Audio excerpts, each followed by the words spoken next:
Hey everybody, welcome to Truth Wanted, the call-in show where we get to the truth one call at a time, whether it's supernatural, spiritual, pseudoscientific, or something completely out there, we want to hear it. So grab your phones because the show is starting right now.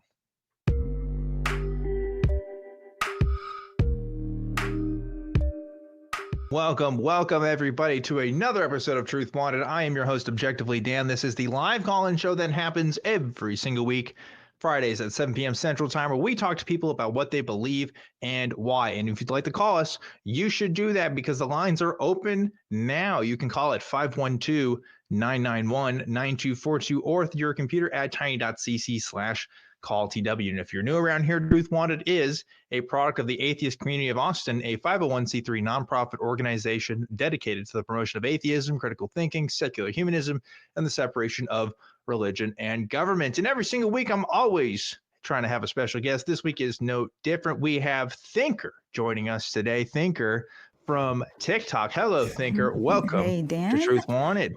Thank you for having me back. I'm excited to be back again. Yes. And how long was it? It feels like a year ago now, right? Was it a year ago?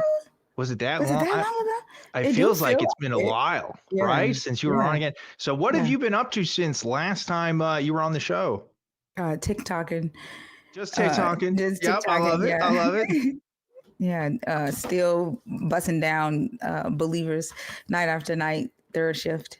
Yeah. I like what you're doing with it because it's kind of similar to what we do here with the call-in show stuff. Except we get to mute people if we really want to. And you don't do that on your lives. I don't do it because they cry about it. So we have the ability. But then I'm rude, right? If I mute them while they're cussing me out and calling me out my name. So I just let them whine so they don't have an excuse. But yeah. Yeah, that's the thing too. Sometimes, people have different takes about how people should do calls, right? So some people are real abrupt. I like to think I give a lot of leeway, but a lot of people criticize me because they're like, "Oh, you letting people talk too much." And it's like, well, because they're going to complain about it if I don't. Yeah. Right. Yeah. So it's a lose-lose situation. Sometimes. It really is because you listen to them, right? And then you try to enact their feedback, execute it and try to make them feel comfortable. But then they're going to complain because you're doing that. So you might as well just be you because they're going to complain either way.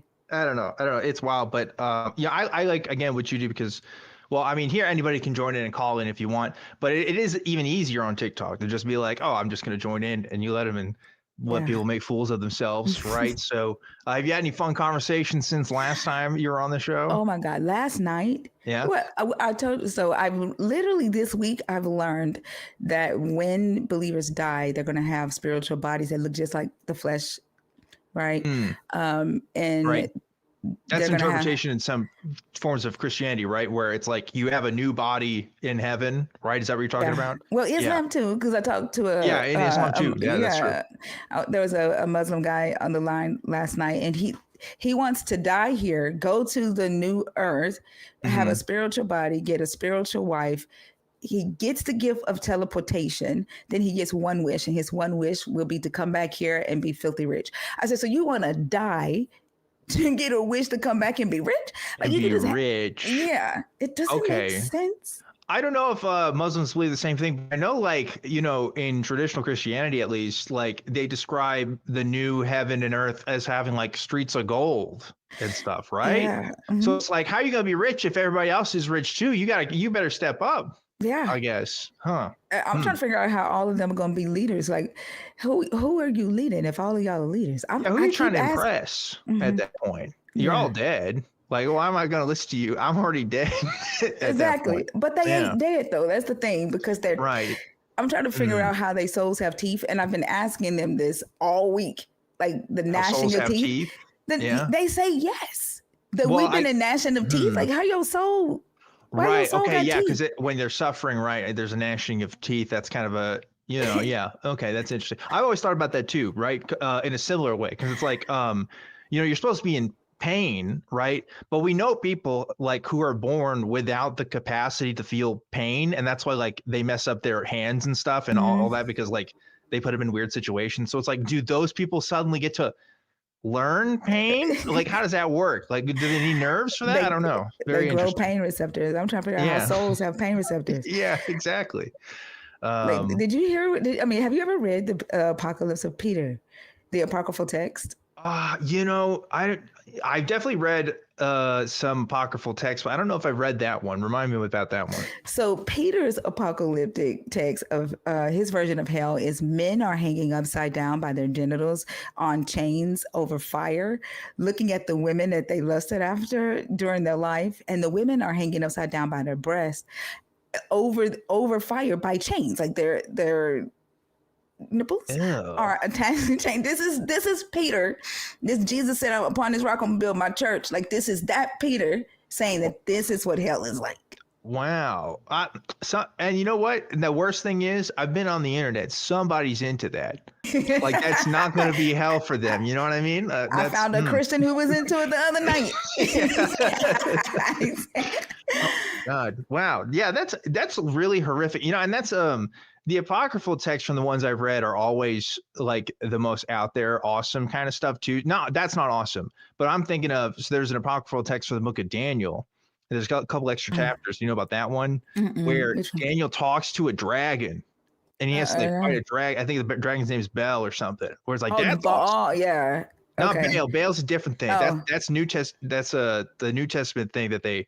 No, wait, no, that's Old Testament too, actually. Yeah. No, it's a dragon named Bel, Bel. I remember, and I don't know. I just like the idea that there could have been a version of the Bible where a guy talks to a dragon. That just seems strange. But anyway, I've never read that. Now I got to go and look it up. Have you read the Pontius Pilate one where Jesus goes to Hades and he's like DC Comics down there yanking everybody up? And that sounds awesome. Oh my God, it is so good. Yeah. Okay, all right, man. We got to look up some together now. We should do a show on that. That's funny. Yeah. I like a lot of Gen Z kind of types. I don't know if you noticed this, but I've seen this trend, like Gen Zs who are like getting into Christianity as like for the aesthetic, they're really into like Gnostic Christian. There's like a thing with Catholicism, right? There's the Catholic trad cats, but there's also a bunch of Christian Gnosticism that's coming back because they're like, oh, God's actually the bad guy and stuff. And they're like, they're taking the Apocrypha and stuff because like some of it's cool, but it's like, it's purely just for vibes. Like, I don't know if they have a sincere belief in God or anything. It's just like, because it sounds cool, I guess. It's just a weird internet trend. Have you noticed any of that? Yeah, a lot of them. And sometimes I think it's just so they can join the panels and have something to debate about. They just want to brag about a win. I don't think they're serious. Yeah. I guess there's something about being a part of a group that's trending, I guess, and you want to fit in. I don't know. There's got to be some of that too, I imagine, but I don't know.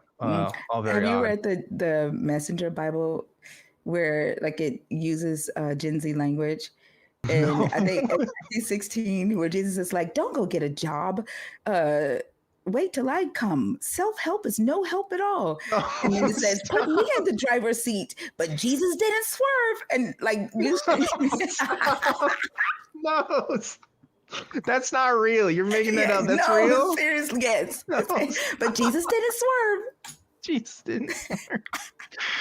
Oh my God. Wow. That reminds me, like, back in the day, I had I think it was like when Snoop Dogg was like having a big, what do you call it, renaissance again. It was like one of those books where they like translated everything into Snoop Dogg, everything. It was, God, what was it? The Great Gatsby. It was The Great Gatsby. And it was like, he looked upon his nizzle and said, I don't know, like just like that, right? Like that's what that reminds me of. You just put it some translate. I'm sure it's easier now with like ChatGPT to do that kind of stuff. Oh, but, there's a Bible for AAVE. I downloaded it the other day. Have you ever read that one? No, wait, there's a Bible version of that. I'm not surprised. I'm not surprised. Yeah. Wow.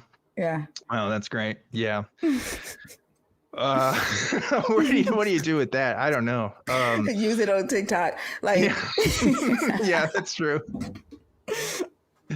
Yeah, I don't know. Like, I'm always fascinated by, again, talking about Gen Z again, just because like everyone always said, oh, the next generation is going to be the least religious, right? But then you see all these things say, no, actually they're kind of vibing with religion a little bit, but it's like definitely not the going to church type. It's just like joining discords and like talking about weird religious ideas together. Like it's more of a fascination than it is like a I don't know, a traditional sort of belief thing. It is kind of weird to see. You wouldn't expect that, but I think it's the hunt of it all, right? Like, because they feel like they're uncovering secret knowledge that right. people haven't Yes. been. Yeah, that's what I think it is. You're right. I think there's an excitement. It's a countercultural kind of thing, right? It's like you're in the know about something, and it's kind of the hip, cool thing to be in. Yeah, that's got to be a part of it. It's just weird that it's Christianity of all things. Yeah. I don't know. You think it'd be something else, like I don't know, some sort of tribal religion or something, like really countercultural. But no, it's just Christianity with a twist, I guess. Don't give them any ideas. Like the way they keep on like redoing the rapture, we might get a new religion out of that, because this is how LDS started, I believe, or one of the religions started by the Great Disappointment, where they kept prophesying the rapture. Right. Yeah. Right. Yeah. Every rapture prediction is a great disappointment, I guess, right? But no, I know what you're talking about. There was like a specific religious sort of movement with that, I think. Yeah. Our question this week, actually, in the chat there, we're asking folks if religion will ever be replaced with AI or with God. Obviously, I think a lot of people have been talking about how people are having unhealthy relationships with AI, and there's definitely like more than one sort of AI cult out there. And no doubt, pastors and stuff are using AI to like help write their sermons and stuff, right? So like is it going to be enough where people are going to rely on AI for, I don't know, their daily life? I mean, it's already happening, right? But like, how big is that going to be? It's got to be getting bigger, right? It's got to be, it's scary because they don't know. They actually think that the AI is having conversations with them, and that is pulling information from like the internet. But there is an AI Jesus on TikTok. Okay. Yeah, you were talking about this before the show. Yeah. And I'm talking about thousands of people in there praying to the AI Jesus. The AI Jesus will read the Bible to them, and they're gifting AI Jesus. Like they're gifting queens, and the AI Jesus is making bank. Yeah, it's TikTok. Probably like some guy in India just like making some AI videos, right? Like, wow. But they don't care. So that's wild. Yeah, I've on a different channel. We did the stream reaction to just AI videos, and I've seen a lot of Christian AI videos of like Jesus telling stories, like, oh, and Jesus walked into the woods and saw a lamb, and he fed the lamb, and this is like the story. Like I've seen that kind of stuff. But you're saying this is somebody who is saying, no, I am Jesus, and I'm back, and like give me money and stuff. Like it's that level of grift. Wow. And there's one on YouTube too. Like they don't care. They don't think it's kind of like the Bible, right? Like the Bible was the first AI for believers, if you think about it, right? Because humans wrote it, right? Believers just believe it, and they ignore the hand of the human or the mind of the human that actually wrote it. And they're like, God wrote it. God spoke to the mind of the human. And so the same thing with AI, right? Like they ignore the developers that behind it. They ignore the people who created the TikTok live. Like that person is getting the money, not this AI Jesus, right? So yeah, you're doing some lateral thinking here. I never thought about it like that. But yeah, like I used to be Christian, and one of the most interesting parts of my deconstruction with that was looking at the history of the Bible and realizing, oh, these are books, and these are written by people at different times in different places with different ideas, and they all just kind of got conglomerated together. And we were sold that this was a narrative that all made sense, but like, that's not what the individual writers would have thought. Like they probably would have argued with each other, and some of them met with each other, right? So that's kind of an interesting idea that you're putting out there. The crazy thing, they would probably argue with us. We're like, that's not. Can I curse yet? They were probably, you did. Yeah, I think we're past 5 minutes. You're good. Yeah, you're good. They be like, that's not what the fuck I meant. Like, why are you even saying that I said that, right? Like, we be in arguments with them. And you know what's crazy? And I've talked about this before, but like it says it happens in the Bible. Like they literally recorded Peter and Paul arguing with each other on stuff, and like one of them hung out with Jesus. You know what I mean? He was there. Paul's just a guy. He's just a guy. See that. I don't know. Yeah, really weird when you look at it like that. But of course, most people, and I didn't either when I was a Christian, most people don't know the context of the individual books and stuff, where they came from and what it is. They just think it's all one big cool story. But I know, it's really not. Yeah, yeah. They don't understand the word context, although it's their favorite word to use. Isn't that interesting? Yeah, they're always like, you got to look at it in context. I was obviously, so we won't talk about figures, but a recent person died, and a lot of people have been talking about their death. And somebody posted a meme saying, we never had to look up context for Mr. Rogers quotes, talking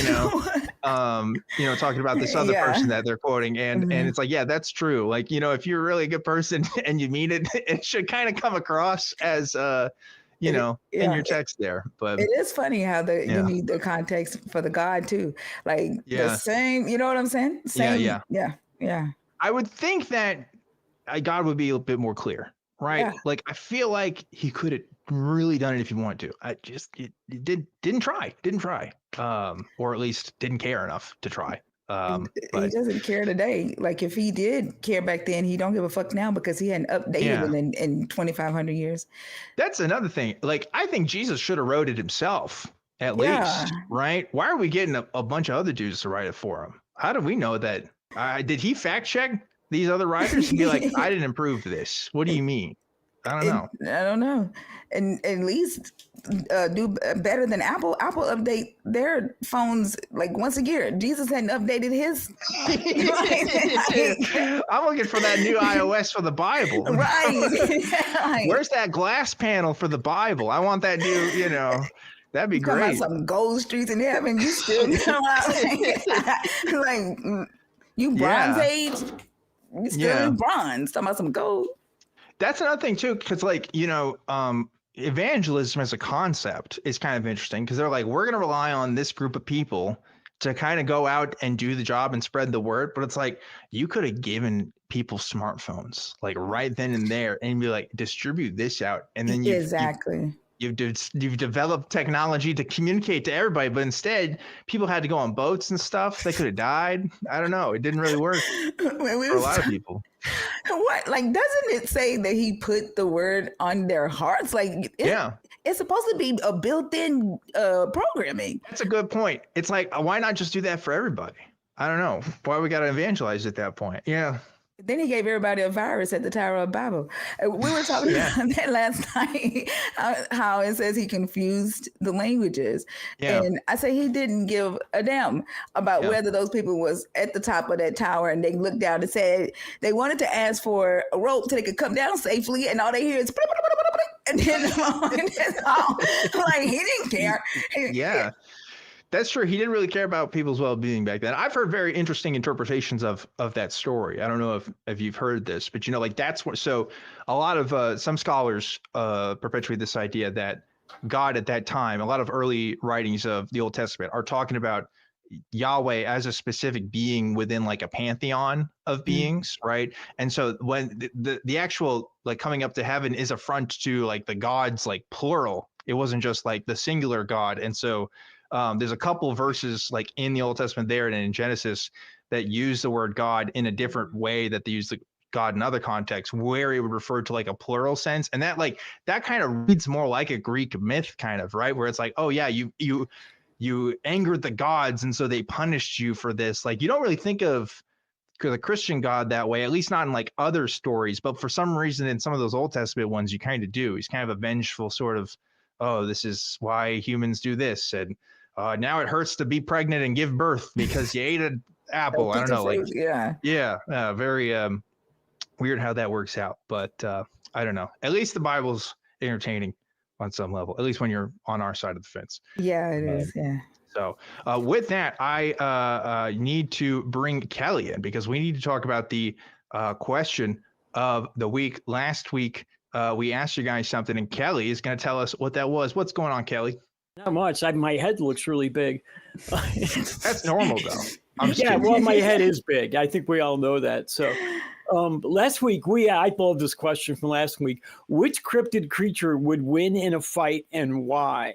Mm-hmm. Good question, by the way. I like this one. That was a good question. I really liked it. I still like my answer the best, but of course, I have to say that. So our top three answers are number 3 from Jen Fay Age. We got some good ones this week too. Yetis would win in a fight. they'd lure every other cryptid into the Himalayas and then just hide in the cave until the others froze to death. Ooh, interesting. Sort of a Hunger Games kind of scenario where they like wait everybody out. Okay, Yeah, all right. right. That's an interesting strategy. That could work. I guess that would work against the Mekele Mbembe. He couldn't handle the cold. That's Chuck another thing, Gatos, too. one of our perpetual answer makers, and always comes up with good ones too, has the number 2 answer with dragons would end up being the winning cryptids. As soon as they realize that English knights are now elderly politicians and scientists and musicians, they'll be coming back out of hiding. That's true. That's true. Like when you think of knights now, it's like the Beatles, right? Yeah, it's right? like it's just famous British people, and they could come and fight them. Nah, yeah, that's a good point. Oh, he's already laughing at this. I'm first sorry. one. Because I started thinking of English knights, and I got this vision of Stephen Hawking, jousting from his wheelchair. I know. See why I started laughing? It just Stephen Hawking jousting with dragons. Yeah, I can see it. Right. Wouldn't that be awesome? He'd probably have like a mech or something. He'd probably like be able to fight him with some super technology. I don't know. It'd be cool. Of course he would. An extending lance. It'd be awesome. Yeah, that'd be sick. And our number 1 answer from Anastasia: too many cryptids to choose from for a winner, but I know who would not win: the chupacabra. He just sucks. Okay, all right. So the number 1 answer this week is a call out on the chupacabra. The chupacabra catching strays for some reason. Well, he does suck. I mean, let's face it. Okay. Oh, okay. All right. Okay. All right. I get it. I get the joke now. I didn't get the joke at first. I got the joke now. It just sucks. Okay. All right. Well, thank you for those picks, Kelly. No, you're welcome. And before I go, the prompt for next week is, and this is a good one, really good one. The person who came up with it is a champ. If aliens landed tomorrow, who should we send as a tour guide? So if aliens came tomorrow, who should we send as a tour guide? My answer to this one, I was thinking about this. Morgan Freeman would be a pretty good choice, right? Because like obviously the voice and stuff, right? Or Harvey Fierstein is my other pick. I think with those 2 gentlemen, I think would make great tour guides for the Earth. But what do you think, Kelly? You know what? The person I think would be the best tour guide is no longer with us. I think we could have sent Anthony Bourdain. Anthony Bourdain would be awesome. That's a good one. Right? Yeah. He would have been great. I like that as an intro to humanity. What about you, Thinker? You got a choice? Mm-hmm. Kendrick Lamar. Kendrick Lamar? Kendrick Lamar. Yes. Yeah. That's Good awesome. One. Good one. That's great. Yeah. And then, what if you got into some beef with the aliens and then they make a whole track about that? Yes. A new tour comes out. Oh, it's awesome. We're just kind of alien haters. That's great. Good answer for that one.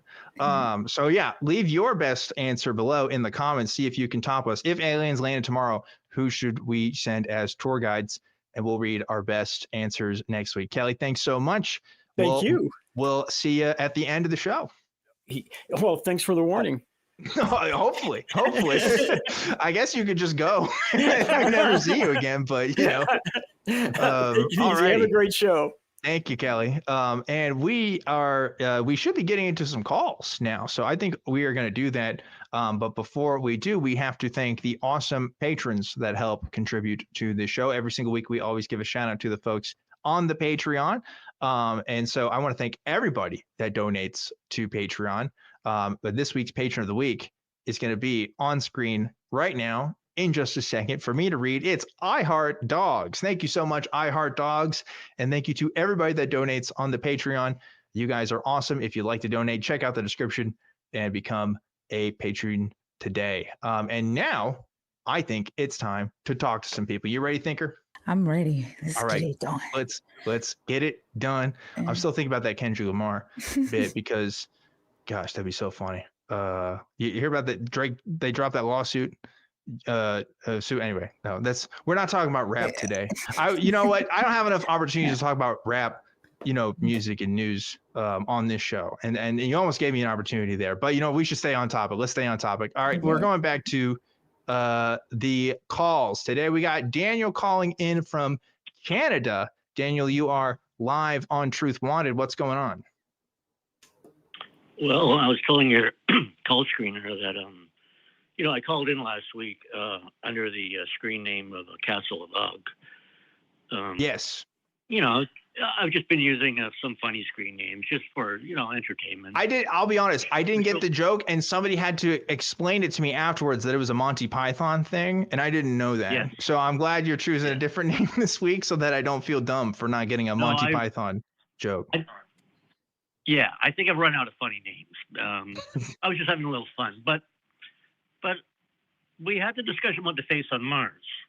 Yes, and I contend that NASA lied about the second image when the second image came out.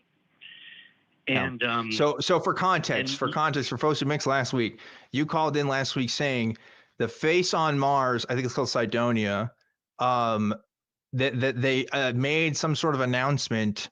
NASA did when it first came out back in '76, but like that, you were saying that announcement wasn't a real announcement; it was like a leak. But then they supposedly made a second announcement, and that the image was not real, like it was doctored. Actually, I forget what you said about it, to be honest with you. But no. Yeah. Did I clear it up? Yeah, go ahead. What I said was that the first images came out, and people started seeing a face. Yeah. Okay. Yeah. And that's what it was. And then the NASA said it's just shadows and light because we have a second picture of the area of Cydonia, and there's no face to be seen. Well, at least that's what it says in this book. The book is called The Martian Enigmas. A closer Martian look, and Enigmas. It's by a guy named Mark J. Carlotto, who is a imaging processing expert. He has a PhD in electrical engineering, and he was a adjunct professor at Boston University. And he's got a good career. He's a good scientist. It's not just some crank who just writing out this just to talk about aliens on Mars. But anyways, then you found something on an astronomy site, and it had a different story. And then you guys said, I got it all wrong. This book is wrong, and that astronomy site had it 100% right. And this book is all bullshit, and I'm full of shit, right? Because I believe this. But this astronomy site was perfect, and it's just not true. That didn't prove anything. That just proves that they had one version of it, and this book has another version of it. But what I'm really upset about, we can agree to disagree, right? But the segment came out today on your website, and the title is driving me nuts. The title says, NASA lied about Mars and AI proved it. I never said anything about AI. And then the secondary title gets even worse. It says, NASA lied about the face on Mars. AI told me so. When the fuck did I say anything about AI during that conversation? I've never talked to you about AI. I'll be honest, I did not post the video clips today. So, we have a crew that helps with making the clips and stuff. So, if it's an inaccurate title, we can certainly change that. I don't know the context of it, so I have to see. But, like if that's really what you're upset about, we could talk about it. You could send me an email. We can kind of correct that. But, you definitely said NASA lied. I mean, at least that part's true. Yeah. I guess, but the AI part, that's kind of what you're mad about? Yes, I am. Okay. Yeah, I stand by my belief that NASA lied. But I never said anything about AI. Especially when this could have been an email, Daniel. We could have figured it out. You got to call me out live on the show saying my titles are wrong. Okay, I don't know, man. I mean, maybe. Again, I'll have to look at it. But yeah, this show's made by a bunch of different people. It's not just me. So you know what? I'll put a pin in it, and we can figure it out. But I can't do that live while I'm on the air. I'm not going to go here asking the crew, being like, "Hey, did you put this title up?" What do you want me to do about it right now? Yeah, I'm not expecting you to change the title right now. I'm just saying that when I see titles like that, and even the previous week, another segment when I called in about Armstrong's saying about true protective layers, right? Remember we talked about that. That segment had the screen, the thumbnail had a picture of Kelly giving me 2 thumbs down with this sour look on his face. And I'm wondering, what the fuck did I say that was so horrible that it prompted that type of look? I mean, do you guys think Well, you said that NASA lied and that there's actually aliens on Mars. Like, I don't know. I don't think he was happy about that. I think he thought that was BS, you know? But Daniel, is that why you wanted to call me about our editorial decisions on how we do our thumbnails and titles on YouTube? Yeah. Okay, well, I mean, come on, man. Yeah, because I'm sorry. I don't want to call in anymore. Okay, well, look, all right. Again, you know what? I'll talk with the crew about it later. I'll talk with the crew about it, and we'll see that our titles are accurate. I definitely don't want to have inaccurate titles, right? Definitely don't want to do that. And you know, like YouTube and Thinker could probably say the same thing, right? And TikTok's the same way. We post stuff to TikTok too. You know, like you do have to be a little bit salacious, but I don't want to be untrue. I definitely don't want to be untrue in anything I say, right? So you know, well, I'll talk to them about it, and we'll see what we can do. Okay, I don't want to make you feel uncomfortable, for you know, to call in anymore, right? How does that sound? Yeah. Can I do that for you, Daniel? Yeah, but let me make it clear that the call screeners always make it clear that if you go on air, they may make a segment about it. So they always make that clear. So I'm not faulting you guys. Like, it's your show, and I realize the risk. But like I said, I just don't like it. I don't know. The AI thing is what bothers me, because I never said that.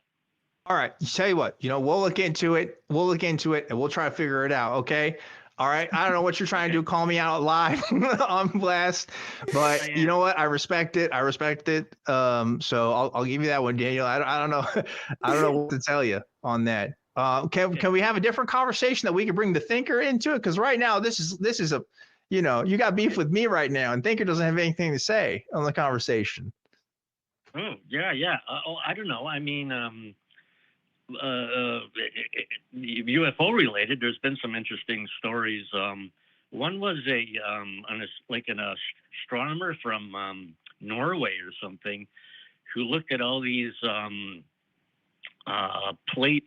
photographic plates from like the astronomers from the 1950s. Okay. Well, how about this? Satellites. Can we run it back a bit? Because let's talk about the face on Mars just briefly, because that's what we were talking about last time. I still want to understand your take on the situation. So you think that there were aliens that lived on Mars and built a human-like face structure at some point, but now the aliens maybe still live there, but we don't have good pictures of them, or they live underground? Like, what is the narrative? Because that really troubles me the most, I think. Is so from what I understand, it's just a rock out in space with no life on it whatsoever. But you have a different idea of what's going on. Can you explain that to me? Okay. Well, like I sent you some of the. I think that the face on Mars is the tip of the iceberg of the anomalies that are being seen. When you really look at NASA photographs, and you take away that orange pink color, that filter that they put everything through. And I think what that face on Mars shows is that there were 2 civilizations. I think it was like a humanoid race, and there's also a civilization of little beings. I think they live together. I think they live side by side. Oh, okay. So there's 2 races on Mars that live side by side. You got humanoid ones anymore. And Smurfs. Oh, not anymore. Well, okay. I think there was a couple of weeks ago, someone called about that this thing about there was a nuclear war on Mars, about the isotope rate or something about Mars. Yep. And that's what I think. I don't know. I'm not saying nuclear war, but I think something happened. I think there was a civilization. I think it got wiped out, and what remains are these little fellas. I think they survived it. Why do you think little people? What is the rationale for? I get like an ancient civilization, they're gone because of nuclear war, like that tracks. But why is there another one? Why do we think that's going on? Because I think they live underground. Oh, they live underground. Why? Well, Why? How do we know that? Because I sent you a couple pictures that shows what look like little beings, and they seem to be working on the surface, and they're right. And two of them, they're near. You see like holes near them that looks like where they could be coming from, and that's what I think. That's what I think it looks like. I think there's. I've been talking a lot here, Thinker. Go ahead. I just want to know, like the picture that says there's a bear's face on Mars. That orbiter captured the bear's face. Like, is that? Do you think bears look like that? Like you're not. You don't look at these pictures and see what's that illness that people have when they see a face and everything. What pareidolia. Pareidolia. Yeah, yeah. Right. No. You don't think that this is possibly what's happening when you look at these pictures? No, I don't, because if you look at the original two pictures, and that's the point of this book. I mean, you can look it online, by the way. This book by I see it on Amazon. The it's Martian. $40. Yeah, it is. I see 55. That's really? new, I guess. Didn't he say they said that the book was full of shit for it to be? Well, I mean, I'm spitballing here. I think it's full of shit because, like, it sounds like it's full of shit. I haven't read it, but it is a real book. The Martian Enigmas: The Face, Pyramids, and Other Unusual Objects on Mars by Mark J. Carlotto, written in October of 1997. So. And if this Amazon article is correct about him, he does have a PhD in electrical engineering, which is cool. It's not astronomy, but Yeah, I'm just trying to feel like have you looked up the picture of the bear's face on Mars? Like, this looks like a bear you would see on Saturday morning cartoon. Oh my God, you're right. Yeah. Crew, can we get that picture of the bear face on Mars? Can we put that on screen? Because you're right, that does look funny. But yeah, like you're saying, I agree with you, Thinker. It's like we can get funny pictures of Mars and probably find all kinds of weird shapes and objects, right? I don't see why the Cydonia picture, the one that looks like a human face, will be any different from that. Right? Yeah. Yeah. Well, look at that. Look at that. You can see segments of the book are shown in the. I'm not sure if it's Amazon. I looked up Carlotto, and I found another book and he's even got stuff on that new picture that was released. He's got analysis of that. He still thinks it's a face, and like I said, I think NASA's. The issue is, like, you keep asking me, why would NASA lie about it? I mean, that literally you just read my mind. Why? Because it would be a what's the term, a paradigm shift in our civilization if we found out if that was a face, because that would mean that there was a humanoid race on that planet at some point. I don't know when. But why lie about it? Like, what do you mean it would be a paradigm shift? Like, why lie about it? For now, because it's connected. I think it would be connected to the whole UFO issue and the issue of whether aliens are behind it. And the whole military industrial complex, how, that's a very tricky thing. Like, Dan, you've admitted this, that the military would want to keep things like this secret if it meant, a vast change in technology that could mean super weapons that we've never seen before, right? This is, yes, and you're referring to this position, and I've said this before many times on the show, but I'll elucidate again for those who've never heard this. For the conspiracy types, this is the one point I always give them, right? Which is, why would our government lie about aliens? I actually think there could be reasons why.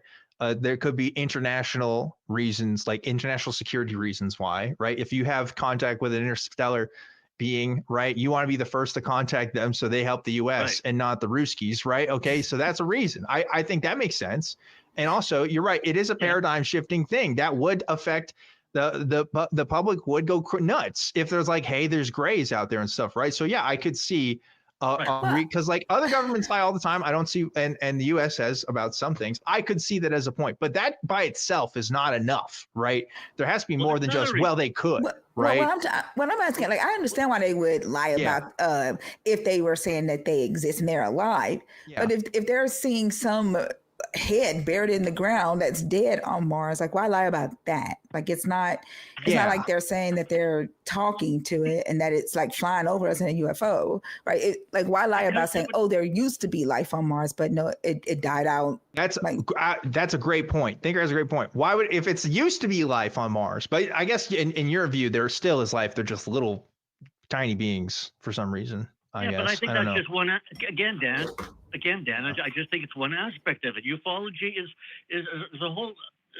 There's the sightings. There's abductions. There's crop circles. There's the cattle mutilations. Yeah, but there's a whole. That's way different. That's way different.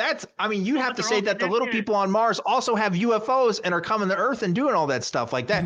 We got to take it one claim at a time here. Like if those are the same beings or different beings, I don't know. But I'm just saying, if they have to admit one thing, I think they'd have to admit other things that they don't want to admit.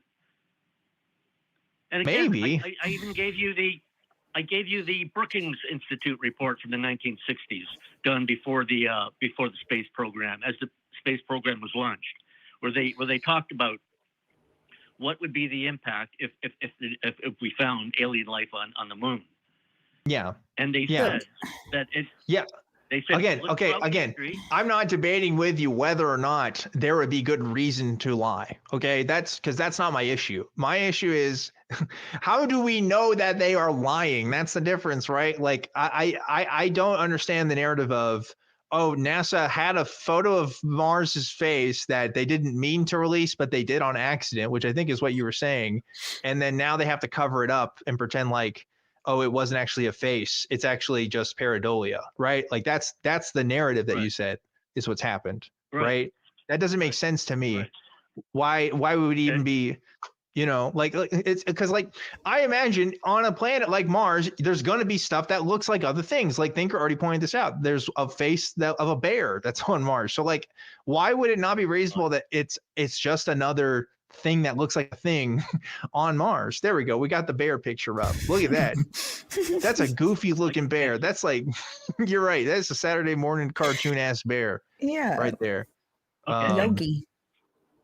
Yeah. But I just, it's a probability thing. What's the likelihood of this is just a thing that looks like a thing rather than, oh, this is actually a bigger cover up, right? I would need more to the cover-up thing than just the story of a picture, right? Before you answer, can I ask a quick question? Yeah, go ahead, Thinker. Yeah, are you saying that NASA has already made contact with these beings on another planet, and that's what they're covering up? Is that what you're saying?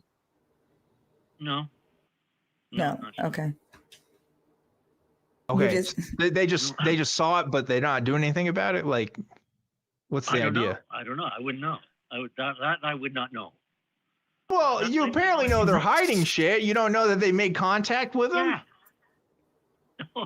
Maybe they're hiding it. I don't know. Okay. Well, it's just a little confusing because we've sent stuff to Mars, right? What? We got a rover and shit. I saw the Martian. You know? We've sent stuff over there. So presumably they would have made contact, right? Yeah. I guess. With the little fellas? Yeah, with the little fellas on Mars. Yeah. You know what? You know what something I never told you? There's something I never told you. Okay. There's also a picture of one of these little fellas, and they seem to be dead inside the wheel hub of the rover. Like maybe the rover ran it over. What? The rover ran over the little fellas? Yeah. Oh my gosh. Yeah. Why didn't you send me that picture? I want to see that. Yeah, I want to see it too. I'm trying to find it. It's very sad. I think it's very sad if that's true, if I'm right. Those rovers are not moving that fast. How did they run them over? Maybe the guy just came up on it and he tried to check it out. And imagine if you were a little fella and you see this big fucking robot coming down your, maybe you want to go and I don't know, check it out.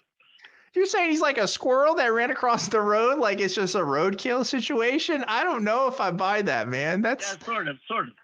No, I think the little guy probably tried to check it out or something, and Oh, Daniel. I'm looking for this picture. Daniel. Is the picture on Google? Yeah, Daniel? I mean, again, I just think it's a big issue. I think there's a whole sort. Right now you have all these hearings going on in Washington and all this shit, right? Yeah, but that's with UFOs and stuff. That's not with Mars. What? That's different. Well, again, I think it is connected to Mars. I think this all connects in the big picture. I guess. I don't know. I don't know what else to say or add to this, Thinker. What do you think? I'm trying to find out. I want to see the picture of the rover running over the Smurf. I want to see Papa Smurf stuck up in the wheel. I see a picture where there's blue dust on Mars, and I'm wondering if that was the blue dust. That's what's left of the Smurf. Ran over. Yeah, like I'm seeing that picture. So. Yeah. Yeah, I don't know, Daniel. Yeah. I don't think there's little people on Mars. I don't think there we go. Crew made an edit of our little bear picture. That's great. That's good. Yeah, those of you listening, don't have access to video. The crew has made a picture, taken the screenshot of Mars of the bear picture, and have added a bow tie and some ears, and it looked good. I like it. Kelly, no, I'm joking. You guys always make fun of me. You guys always ridicule me. Daniel, Daniel, you don't have to call into the show, right? I mean, like you're bringing your ideas to the table, and look, I'll be honest. I am nicer to you than other people who have been on the show, right? Because in most contexts, your ideas seem a little ridiculous. It's a little silly, I think. And I think you have to accept that reality a little bit.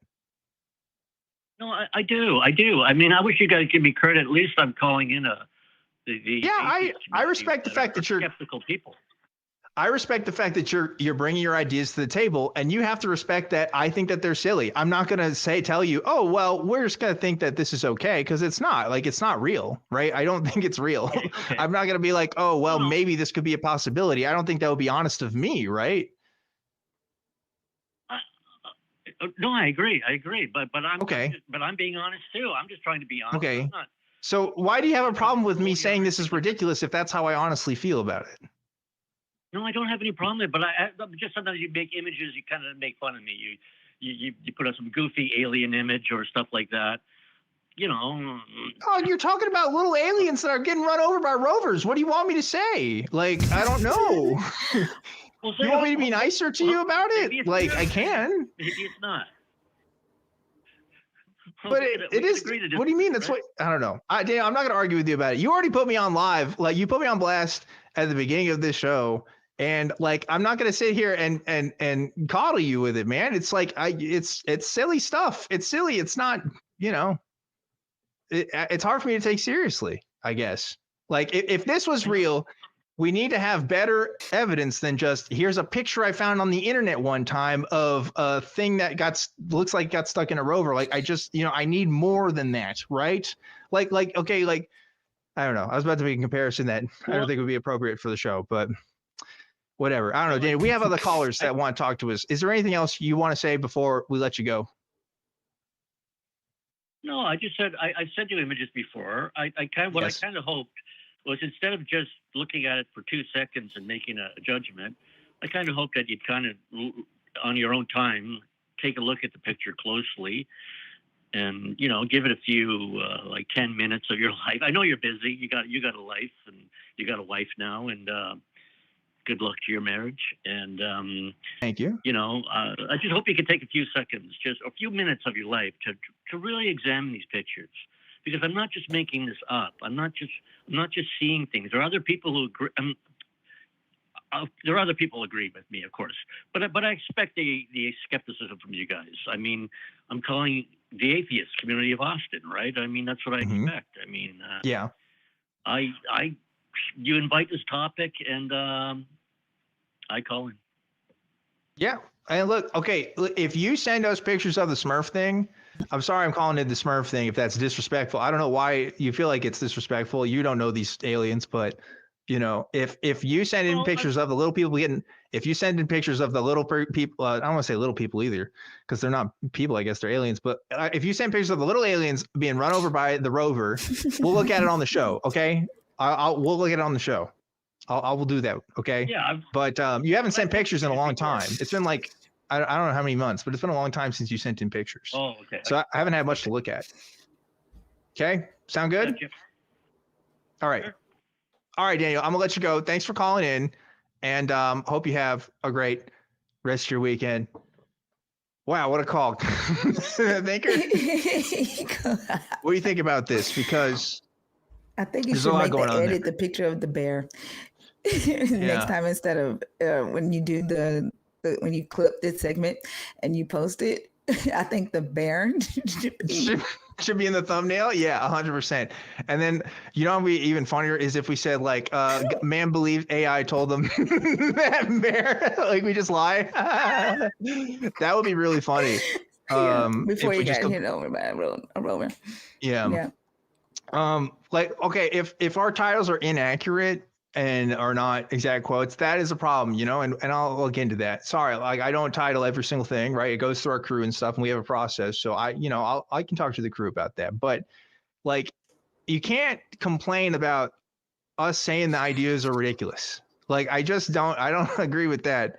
And he backpedaled on that a little bit, but it's like, you're the one bringing it here to us to talk about, right? Yeah. Like, if you want, I'm not going to call you and say, oh yeah, this is perfectly fine, acceptable. I'll explore it with you, but like, we got to make a judgment call at the end of the day. And from what I've heard and seen, I'm not impressed with what's been brought to the table. I mean, do you agree with that? Do you think I should be nicer to this, or what do you think?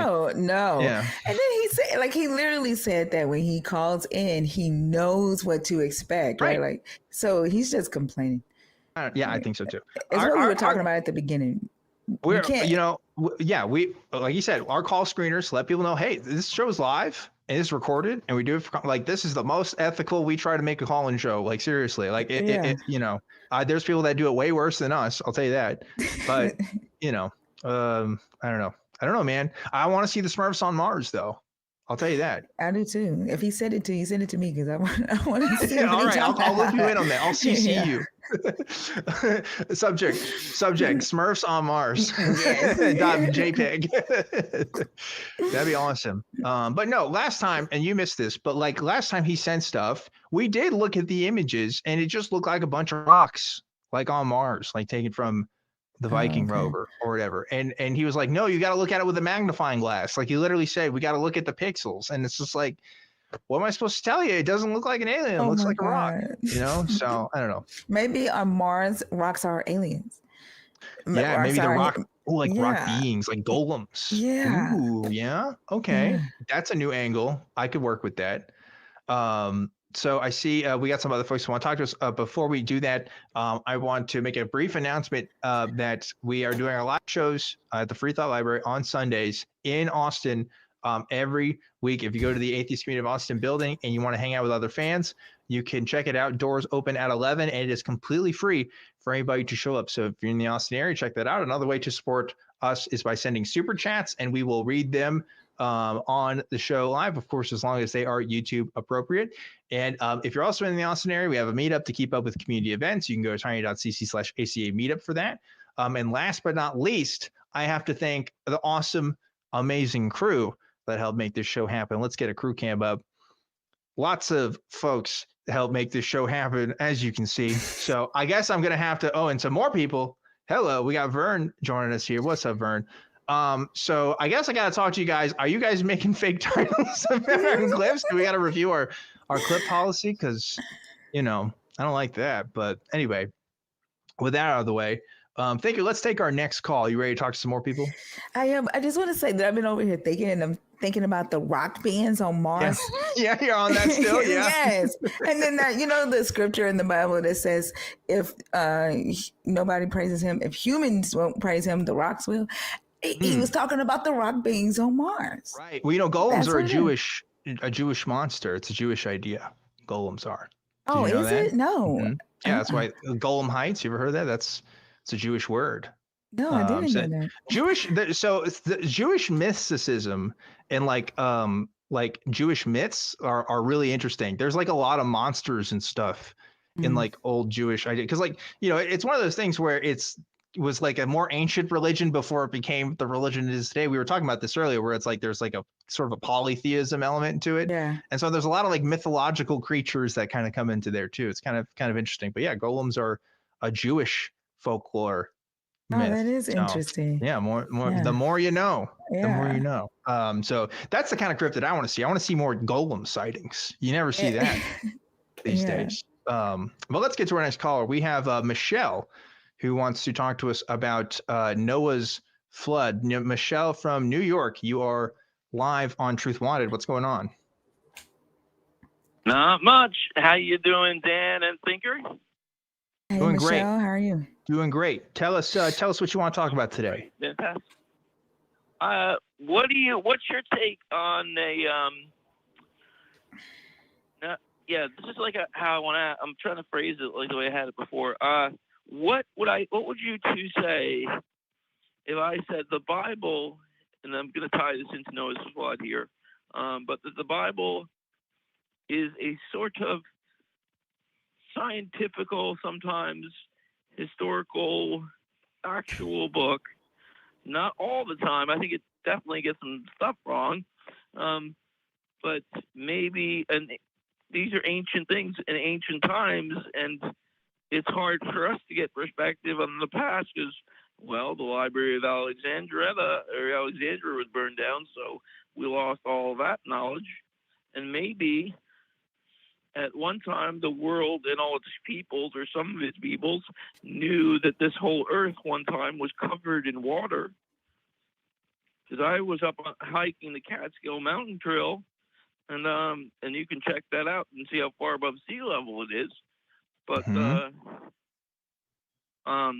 I came across a seashell, a saltwater seashell, and further into the woods, I came across a giant mountain of coral.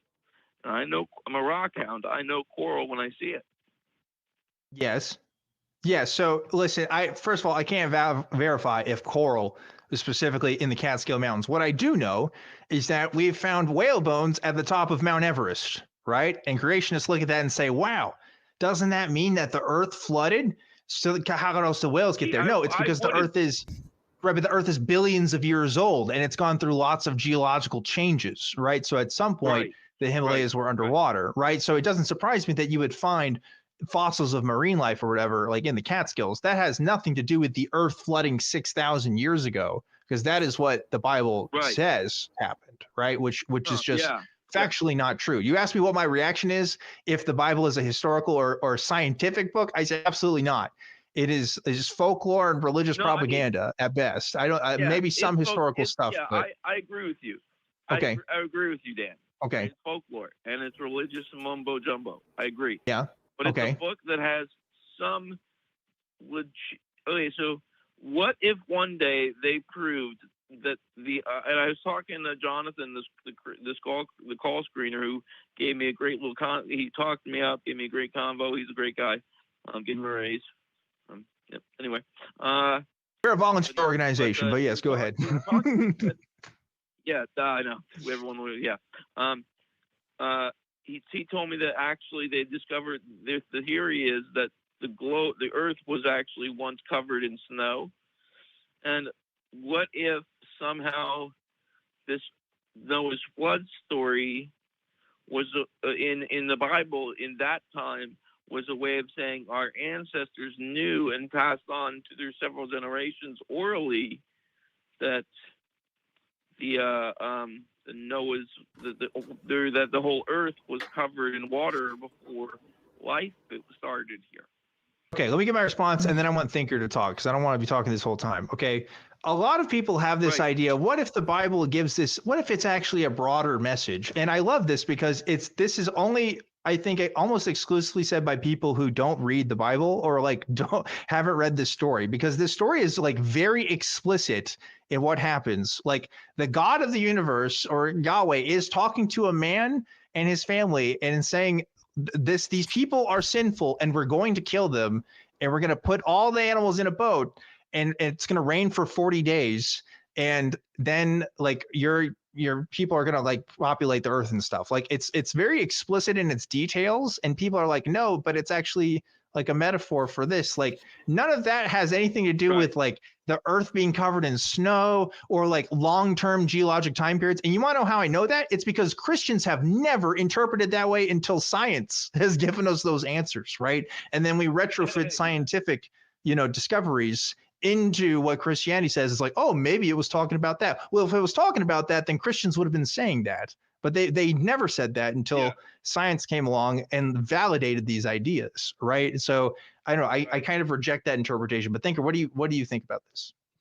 I think even just considering a worldwide flood as scientifically accurate is ridiculous. Like, have you thought about the fact that the Bible says that the water went 27 feet or 27 cubits higher than the tallest mountain? So that would be like almost 3,000 miles above the highest mountain. Like, have you? Yeah.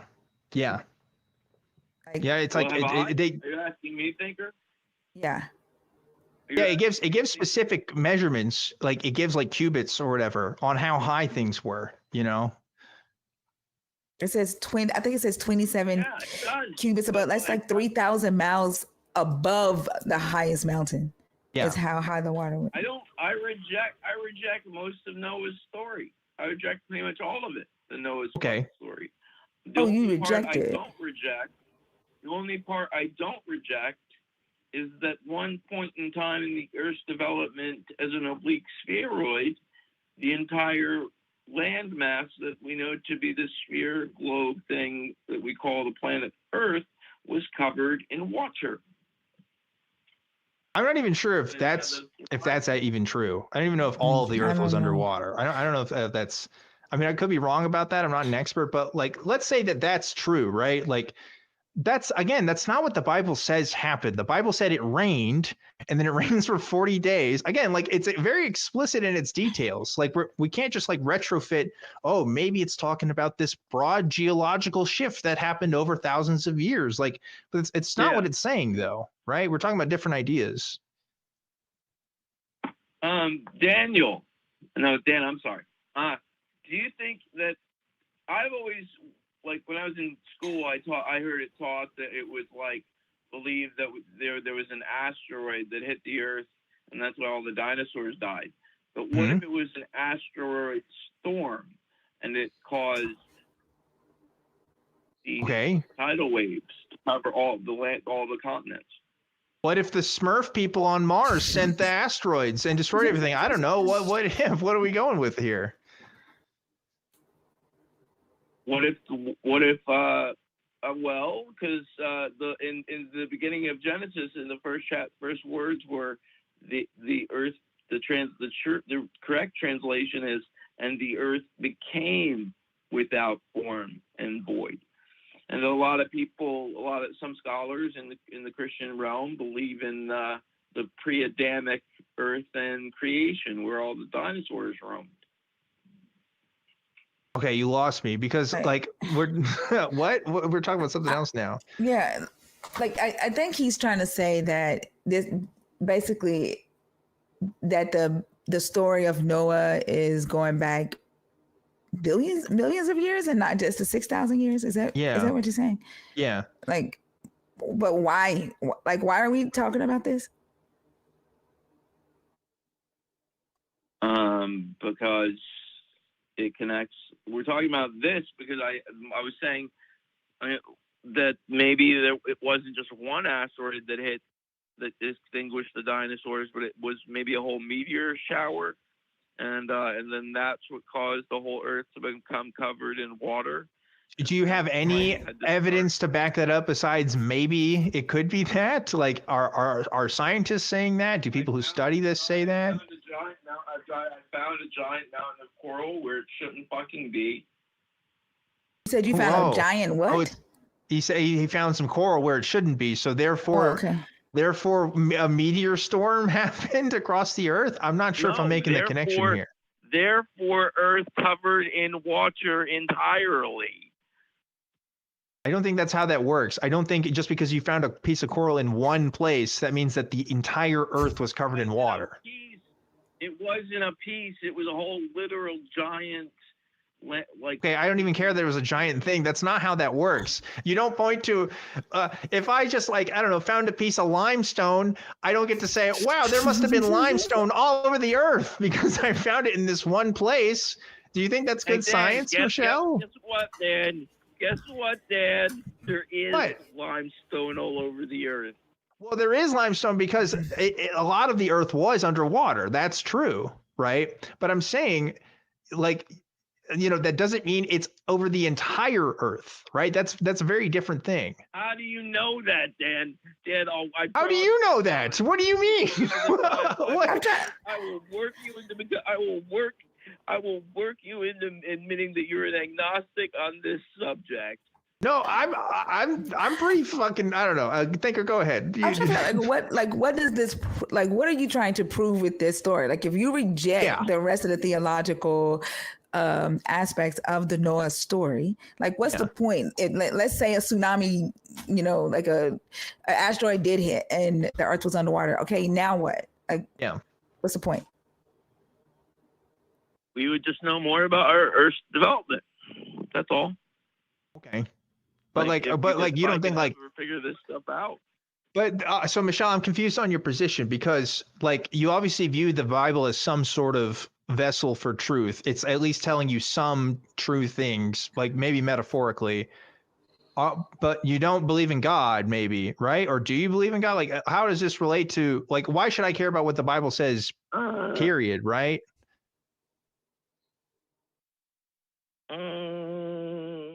Yeah, right. I agree. I don't think the Bible has much to say. I mean, but it's got some good poetry in it. We'll say that. Well, then why are we talking about what the Bible says, Michelle? And who would have told them about this flood if you're not saying that God did? One of my points was maybe the Hebrews said their God was responsible for the whole earth being covered with water. Okay. So you're saying this event happened and the ancient Hebrew people somehow knew about this and interpreted it as like God, and so they wrote a whole story. That's what you're saying. Yeah. How did they know about it then? Yeah, because presumably this would have been more than the time period in which the Jewish people have existed, right? Like, modern civilization isn't, as far as we know, too much older than about 10,000 years or so. And we're talking about events that would have been millions of years, right, before humans. So how do we square that hole? How do we do that? Maybe because the ancient Jews and the ancient peoples of the world would go to places and they'd find things they would find in the ocean, and they thought, oh, we'll write a flood story. Maybe the whole earth was covered with water. Okay. Well, that's an interesting idea. I could vibe with you there, right? Okay, hey, they found some limestone somewhere, and they're like, limestone, we usually find this underwater. Maybe this was underwater. Maybe the whole world was underwater. Okay, that could be an idea, but that's just somebody telling stories about the rocks that they see, right? That doesn't mean that it's true, right? That's him telling the story about himself, because that's what he did. Like, he's literally just putting himself in that position and saying that the ancient Jews you are right. Yeah, about the coral. Yeah, that's true. What? You realize that you're saying that maybe they did what I did, and so coral and there was water everywhere. Like, that doesn't make any sense. Yeah. Right. Okay, so what are we doing here, Michelle? What's going on? Some people told a story about some rocks they saw, maybe, and they wrote it down, and that thing became the Bible, or at least part of the Bible. Is that the conclusion that we're coming to, or? I don't know what conclusion we should come to, Daniel. Okay. I don't know. But why do you need to believe that there was a worldwide flood? This is what I'm trying to figure out. Like, if you don't believe in God, I don't believe in. I guess let me. Hold on for a second. Let me get my flood. Can I ask my question? Sorry, there's a delay. Oh, okay. I'm trying to figure out why is it so important to you that there was a worldwide flood? Like, if you don't believe in God, right? Science is not backing up that there was a worldwide flood. Right. Or at least Why- at a time when humans would have been around to see it. Yeah. Right. Yeah. So like, why do you need this to be true? This is what I don't understand. For you. Okay, I will share that with you. Very personal and something that's close to my heart. Have the both of you seen A Beautiful Mind with Russell Crowe portraying John Nash? Yes, I have. Have you seen I that have movie? not. Jennifer It's a good Connelly. movie. Yeah, and Jenna, you haven't seen that movie, Thinker? Mm-mm. No. Okay. I don't watch a lot of TV. Well, I'll just share so- a little bit. Okay. I'll just share a little bit of a snippet. When Jonathan Nash was sitting and drinking liquor, whiskey, scotch with his friend Henry, he said he was talking. And he said, "I have to see through to the governing dynamics. I have to come up with my original theory because that's the only way I'll ever truly matter." And for me, I want to come up with more than one thing that will cause people to remember me after I'm gone. And I know that's all vanity. Well, there are ways to do that. I don't think it's a thing to be ashamed of to say I want to matter, right? But I do think we need to think about how we can do that, right? Because the people who do come up with the scientific facts that we know and understand today, they worked very hard to come up with those facts, right? They didn't go on a hike and say, wow, here's a piece of coral. This must have been what happened, right? There had to be a lot of research, sometimes get on the hands and knees and digging, sometimes looking under a microscope, writing a lot of papers, peer review, right? All those people had to work towards that. So I think if you want to do that, and if that's really what it comes down to, there are avenues to do that. Right. If you get the proper education to do it, you work in the proper fields, you don't even have the right education. I guarantee you, Michelle, that there are places in your area that could use your help as a research assistant, even without the education, right? And could probably train you to do that if you want to do that, But I don't think this is the way to do it. I thought it would be so much fun to do that for a living, be an actual archaeologist. Yeah. And get to Why not do it? Why not do it, Michelle? What's stopping you? Well, I'm taking care of my mother right now. Okay, so you got some stuff going on. But you know what? You don't have to be an archaeologist to matter or to make a difference, right? Or to contribute to science and our understanding of the world. I think if you look out there, look for volunteer opportunities, you can find ways to do that, right? But let's not make stuff up just because we need to feel like we matter, right? Does that make sense? Right. Let's try to do it the right way. Let's try to find stuff. Let's try to find true things for the way they are through good methods. How about that? Yeah. Well, I thought it would be an interesting conversation too. So. Certainly an interesting conversation. Yeah. If that was your goal, you did it. So good job. But listen, Michelle, we have other people that need to talk to us today. So is there anything else you want to get off your chest before we let you go? Have a good night. Have a good night. Thank you, Michelle. Thank you. Well, that took a weird turn. What do you think? Yeah. But it's interesting why people focus on stuff like this. Like that was a really interesting reason too. Like I want to come up with an answer that nobody's been able to come up with before, so that I'm remembered. Right. That's interesting. That's a very honest answer. And you know what? That's maybe a radical honesty I don't typically expect from people. I know you probably don't hear that kind of honesty. Oh, I do. Maybe you don't. Yeah. I never heard that on TikTok before. Live. I never heard somebody say, "I made this up because I want to matter." That's a new one. Not for that. me. No. Yeah. Okay. No, okay. I thought you was asking like the type of honesty. Like I be hearing some crazy shit. Yeah, I'm sure you have. Yeah. I'm sure you. I don't doubt that. No. That's and that says something about the human psyche, isn't it? Like why did I still believe? Part of it maybe was because I was afraid of going to hell. I don't think that was all of it, but if looking back, that was probably some of it, right? There was a lot of it for me. Yeah. Plus I thought I was talking to God when I was speaking in tongues. Right. Yeah. So like if you think you have a divine connection, that's kind of hard to shake. Right. Yeah. But, then I sit and I ask myself, like, what the fuck was I thinking to think that I was actually speaking a language? Yeah. And you know what? Like that's why I also like spaces like ours, not to toot our own horns, but I like that we can challenge people on ideas that other people may be uncomfortable talking about because it's an uncomfortable subject sometimes, but I think that we can bring stuff out in people. Like that's probably something Michelle telling us that's an honor, honestly. I don't think Michelle would be comfortable just saying that to anybody, and for some reason they felt comfortable sharing. So I appreciate that, Michelle, at least. But go do some real science, really. Like, go help out your local scientists if you really want to contribute. And I know you got other obligations, but I'm sure there's ways. With that, let's move on. Let's talk to Dwayne, who wants to talk to us from South Dakota. Dwayne wants to talk to us about the truth of the Bible not being acknowledged. Dwayne, you are live on Truth Wanted. What's going on? Good afternoon, you fine people. My name is Dwayne. And yes, I did want to speak with you guys about the truth of the Bible, specifically the Beatitudes that Jesus teaches, and how if we follow that truth, the what? We will be better as Beatitudes? The Beatitudes.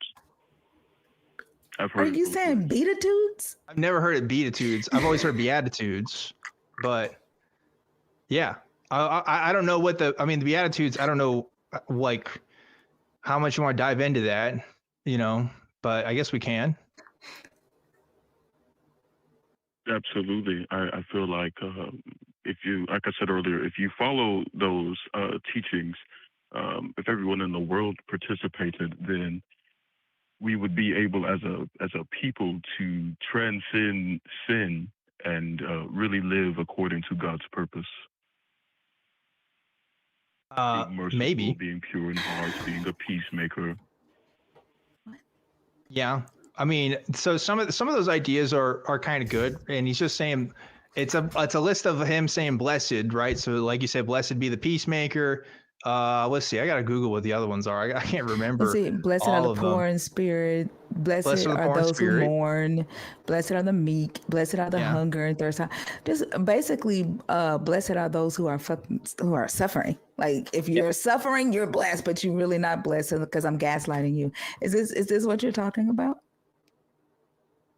Well, what I'm saying is, if everyone is meek, right? If everyone is merciful, if everyone is pure of heart, then who would suffer? Everyone? Yeah, I mean, if maybe, I don't know. The thing is, like all these people are blessed because they're like righteous under God and stuff, right? Like that's the part I think we would have trouble with. Because he's saying that all these people are cool with God and that they get their blessings and they're the ones that inherit the earth and stuff. And that's the part that I wouldn't vibe with. If we're just saying, hey, just be a good person, I can vibe with that. But there's a lot of other strings that are attached to that. You know what I mean? I guess, like, when you say if everyone is meek, like who would suffer, it literally says, blessed are those who hunger and thirst after righteousness, for they shall be filled. But the God, like, righteousness to the God isn't necessarily doing the right thing, right? That's true. And so, like, if the God tells you to go and like enslave a whole group of people, you're going to do it because you thirst and hunger after righteousness.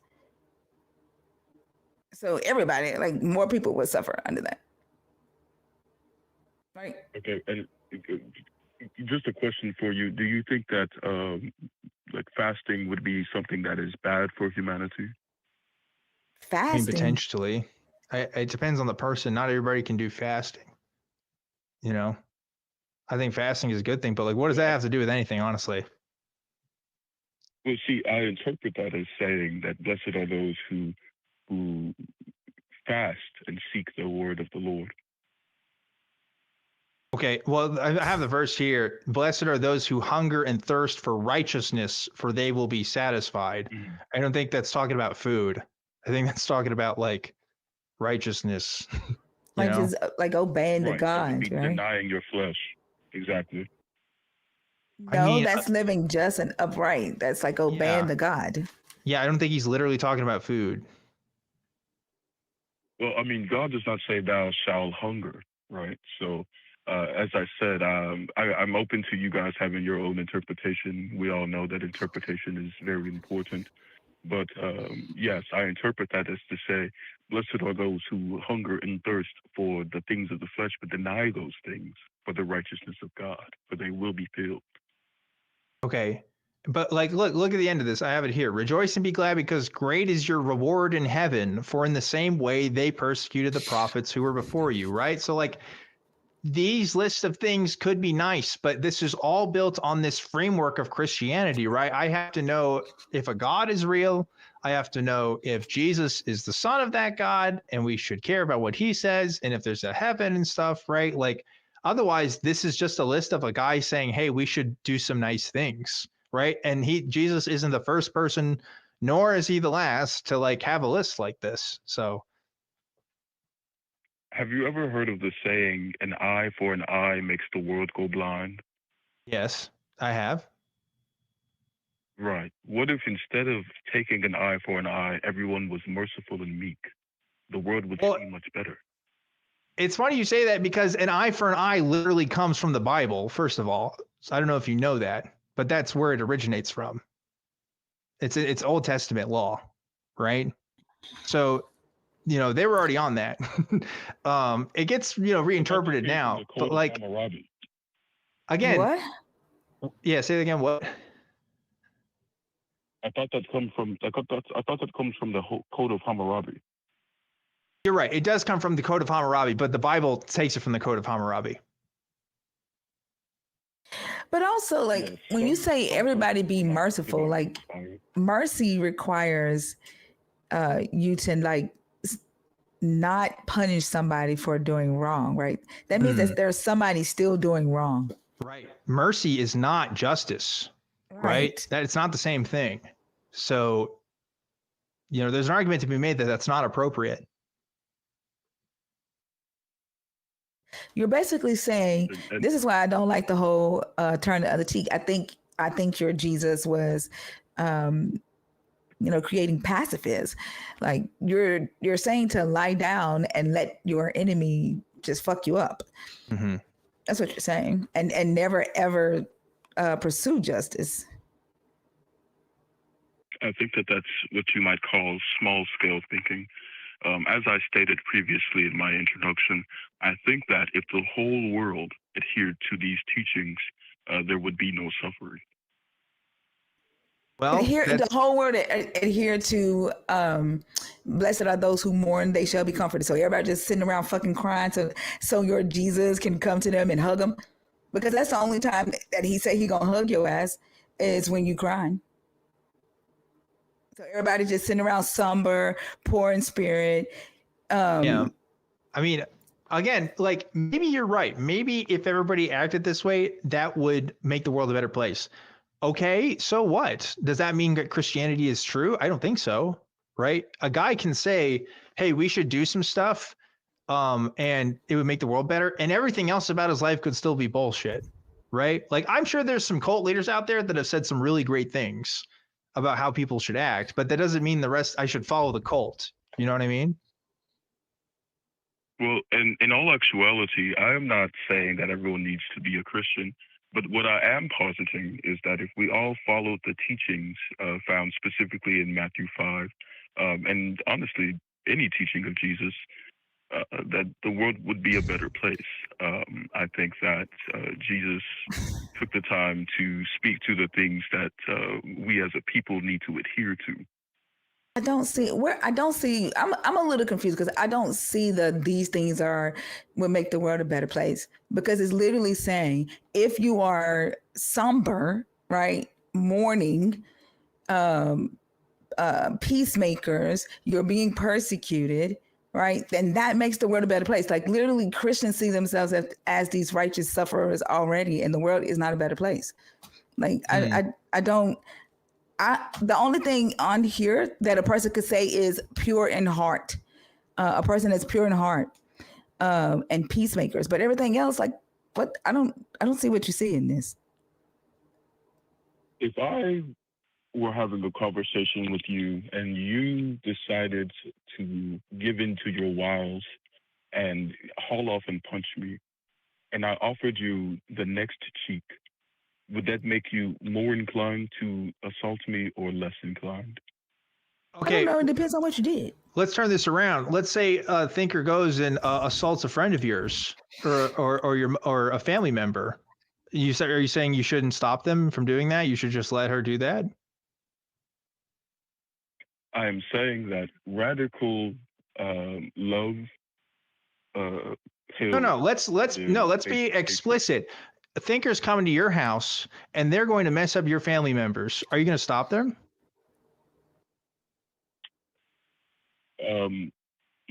I believe that every choice is made by the individual. That person will have to make that decision on their own. But okay. Let me make this clear. I'm asking you, caller. Somebody is going to your house and they're going to mess up your family members. You think it's the right thing to do nothing about it and turn the other cheek? I think I will walk in the way that Jesus laid out. What does that mean? I will be meek. I will be merciful. I will be, you're going to let him do it with Jesus as he. Well, the thing about it is we all have free will, and for me to impose on someone else's free will would be playing God. No. See, I think you would be expressing your free will. Your will is to stop that other person's will, right? Like that's terrible, right? That doesn't make for a good society. I think if we're just like, well, I guess I'd be imposing. I guess this guy should kill my mom because, I'd be imposing on his free will. That doesn't make a good society, right? I don't think that's a very just society. And that's the way that you see your God too, right? Like your God is respecting your free will so much that he's just letting y'all get your ass whooped, and then also on the other side letting y'all kill people. Yeah. Well, I've personally never received the word to kill somebody for my God, and I personally think that he gives such commands. He does. Have you read the Bible? Have you actually read the Bible? Have you read like any chapter in the Old Testament? You know how many times God has said to wipe other people out? Right? I mean, God's done it himself sometimes. When we look at that, we have to look at the why. Okay. Wait, you said he didn't. You said it never commands. happened. Oh, but it has happened, but we have to look at the why now. Right? There's a little bit of a change of story. So, okay, so I understand that there are certain places in time that God exacted his justice on the world. So that wasn't a violation of free will. Of his followers. Well, I just want to be clear. So that wasn't a violation of free will. Well, they exercised their free will to be in a position where God. Okay. Well, again, if somebody's coming to my house to mess up my mom, I'm going to exercise my free will and stop them. Exactly. I don't think so. That kind of throws that part of the Beatitudes out a little bit, right? That's what I was saying. Like that whole turn the other cheek and blessed all those that mourn and no. Like that, everybody in this list is fucking somber and mourning, and like they're getting their asses handed to them because Jesus told them to. And Jesus says, this is how you're going to inherit the kingdom of God. Right. And let's be clear. We're not just talking about metaphor here, because that's literally what happened to Jesus. If you believe the account, like he literally let them take him and kill him. Right. Yeah. So like Christians are literally expected to do the same thing. And it historically actually have in some circumstances. So I don't think that's the best path forward, personally. Well, I mean, you guys asked for the truth. The name of the show is Truth Wanted. That's right. I wanted to show you that the truth is that if you follow these attitudes, right, if everybody in the world stopped living for flesh and started living for the spirit and started following these attitudes, then we would not have any of the problems that we see in this world today.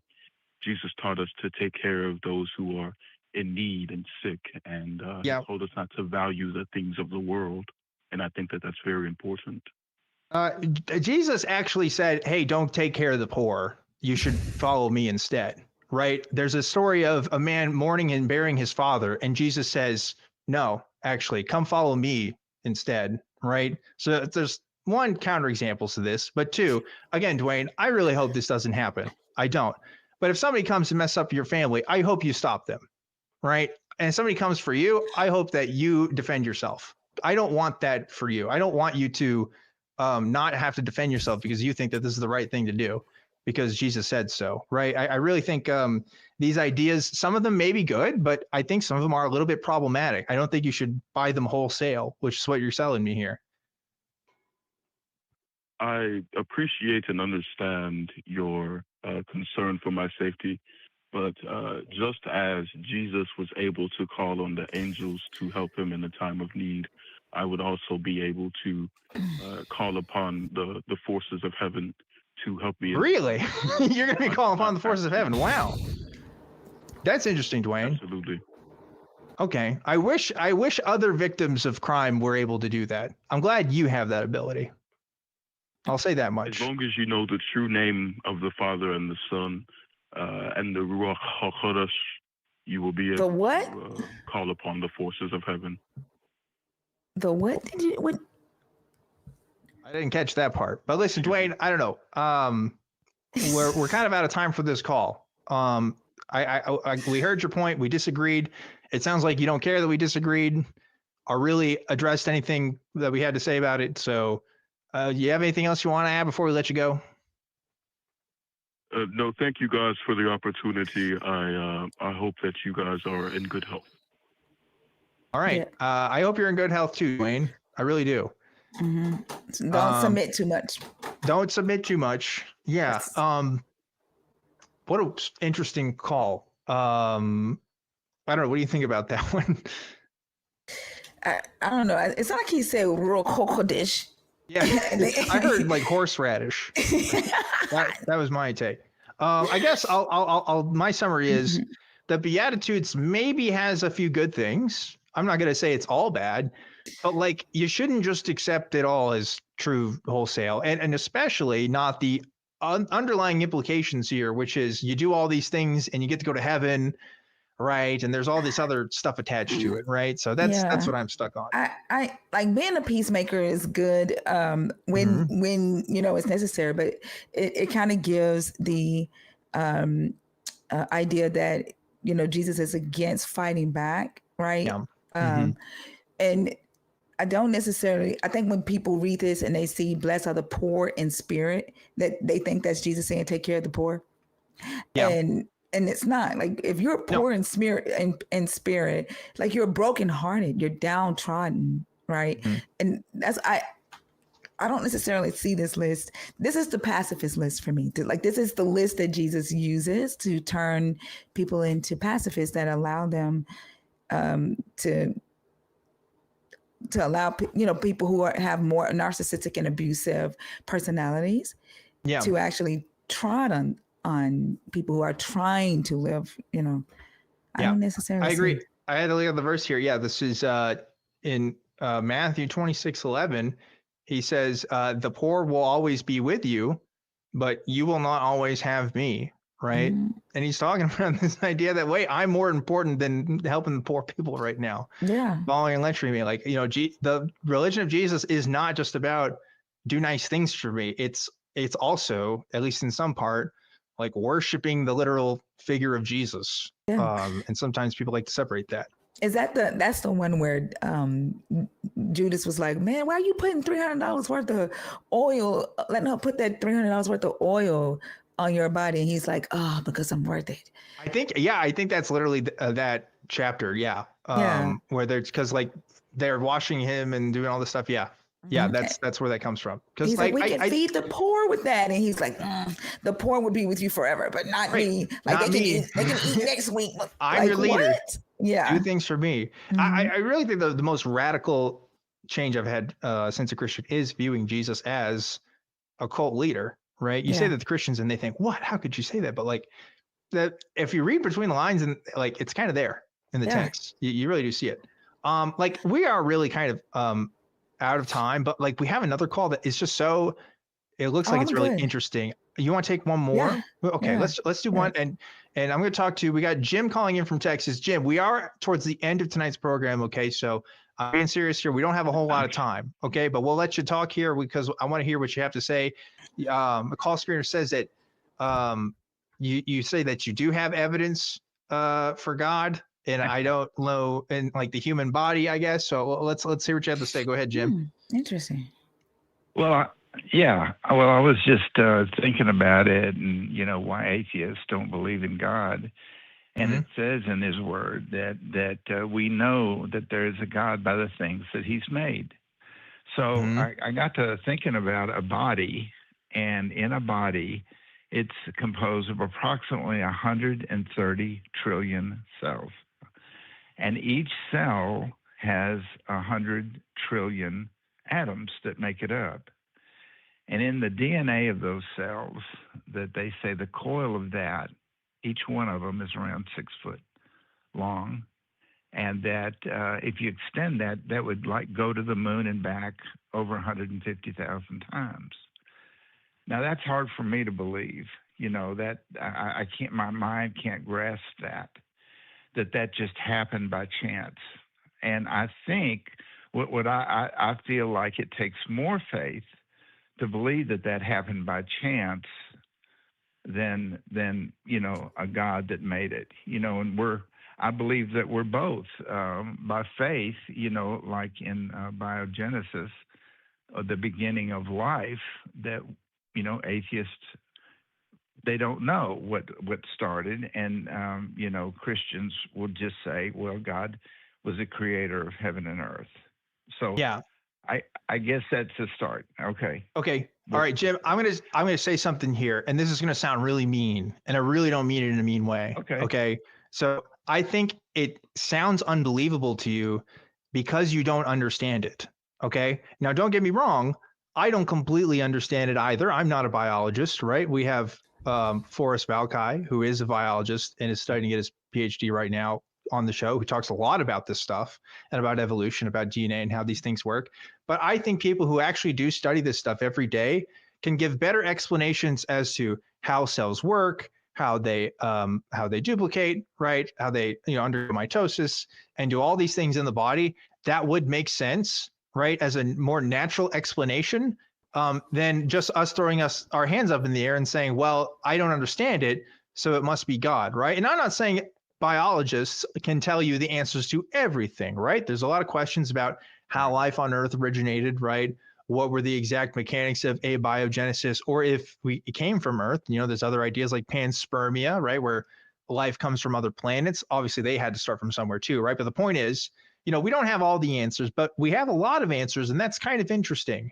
So I get this idea of, wow, this all seems kind of fantastical, but I also think evolution provides a lot of explanatory power for a lot of things that we see on Earth and how life has developed. So, I don't think it necessarily points to the Christian God, or really any God, more so, just by saying that. Does that make sense? Yes, sir. Yes, sir. Two things. James Tour. Have you ever heard of him? James Tour. James Tour? I don't think so. He's look him up. He's a chemist, and he said there's no way that the chemistry could started the first cell. So there are others on the other side, scientists, that are taking another view. And Jim, do you think most chemists feel that way? Because that's the thing. We were just talking to right. And we were just a couple calls earlier. We were talking to a guy who apparently has a PhD in electrical engineering, who thinks that NASA may have different ideas about the face on Mars, right? There's lots of people who have PhDs and stuff and have kooky opinions on things, right? I don't know if that's the best way to look at things, Well, I mean, your other person there is a thinker. So I'm thinking it just doesn't make sense to me. That's just to me. And okay. Just, I know you got to go, but the point you made out about that other caller before me, and you said that they anointed Jesus or whatever, and what Jesus did, he washed their feet. He said, do likewise. That he was a servant. If I'm your Lord, I want you to go out and help other people. He didn't spend money on that. Yeah. We're talking about him, helping the poor or taking from the poor to anoint his body, because he said that he's more worthy than that. Right. Yeah, I mean, Jesus and his followers did take donations from people to live out and do their things, right? Jesus had women following him to pay for his stuff. Like, I honestly think he was pimping. But well, yeah, it's like, a whole other thing. But yeah. But I just wanted to ask, you're saying that it takes more faith to believe I honestly don't know I cannot explain or articulate what you explained in the beginning, but you said it takes more faith for an atheist to believe that than it does to have a belief that a God did a thing. Is that what I'm understanding? What you are saying is the proof of your God? That we are God? That there is. Oh, you were saying that part of the evidence of why you believe in God is because there's a passage in the Bible that says that atheists, are going to lack faith, right? No. Like you referenced that at the beginning, and thinkers just asking about that. Well, it says a fool says in his heart there is no God. Right. So that's what God, you know that scripture. So yes. But I just think you look at the whole creation, that there must have been a creator, a designer of it all. That's just another. I don't. But you said it takes more faith to believe in abiogenesis than it does to believe that your God created it. Did I hear that correctly? Yeah. Yeah, I believe. Yeah. That this was an accident. Everything in the universe was an accident. It by chance it happened. And that's what you're saying is the proof of your God? When you said you have proof of God, is that what you're saying? I think he's just giving his opinion. I think he's just saying, that's just a thought. I mean, there's more reasons. I mean, the claims that Jesus made that he rose from the dead. Well, nobody's ever risen from the dead. And that's why we listen to him. And just to finish, I mean, the man who wrote the Gospel of John and Revelation, the thing he ended up by saying was, he said, truly, Jesus did many other signs in the presence of the disciples, which are not written in this book, but these are written that you may believe that Jesus is the Christ, the Son of God, and that believing you may have life in his name. So I mean, that sums up the gospel, I believe, too, that we have to have faith. And there's a difference between evidence and proof. You'll have a trial and people give evidence, and all that. Well, that's just a part. I'm not saying that's complete proof. Okay. But it okay. Yeah, I hear you, Jim. I hear what you're saying. But I wonder how much, for example, about the science of anthropology. Do you believe there are other beings that preceded Homo sapiens? Do you think that we didn't evolve? We were created exactly as we were? Or do you think that we evolved from other species? I don't. And listen, I'm sorry. I'm not a scientist or an anthropologist. And I respect that. So yes, sir. Yeah. I don't. I get you. Yes, sir. But we're talking about evidence, right? Right. And I think you think that evidence is a good thing. And the truth is there's a lot of evidence that we did come from other beings, right? You don't have to believe in abiogenesis to believe that we came from other animals, right? Those are actually two separate ideas. But if we understand enough about the mechanics of evolution and the fossils that we found and the record that it keeps and shows us in science, then it does point to that picture that we at least came from something else, right? And that kind of undermines this idea of intention in our creation, right? You use the word accident. I think people adapted to their circumstances and their environment and how we came to be, that there were laws at work, just laws of nature, right? Forces of nature that happen. You can call that an accident, but it seems to me that would be more reasonable than to just say, well, we came on the scene and it just so happens that all these other apes also came on the scene just before us and had similar characteristics. And some of them had the capacity of speech and some of them had the capacity of sewing clothes and stuff, but they're not human beings. They're something else, right? That paints a more complicated picture, I think. So I don't know, but Yeah, I'm just putting some thoughts out there, Jim. There might be some other explanations that could might surprise you as to how we got here, and not just talking about the abiogenesis thing. But hey, like I said, we're getting close to the end here. Anything else you want to add before we let you go? Yeah. I would like to ask you one question. Go ahead. Okay, and like the I would say atheists are arguing against God for the reason that if there is a God, that we are going to stand before him, give an account one day. Mm-hmm. If there isn't, we won't have to. And so if there's not, I can live like I want to. I can, sexual, whatever, I can do what I want to do. And I'm the God of my life. And isn't that a basic premise that atheists have? It seems like what is it that you think atheists are doing that you're not? Like, you think we're just out here killing people, sexing it up? What is it that you think an atheist life is that's different from yours? And if you're saying that the only reason why you're not killing people and sexing it up, then you're not a good person anyway. Like, you're not doing it because that's who you are. You're doing it because you want to go to heaven. Yeah.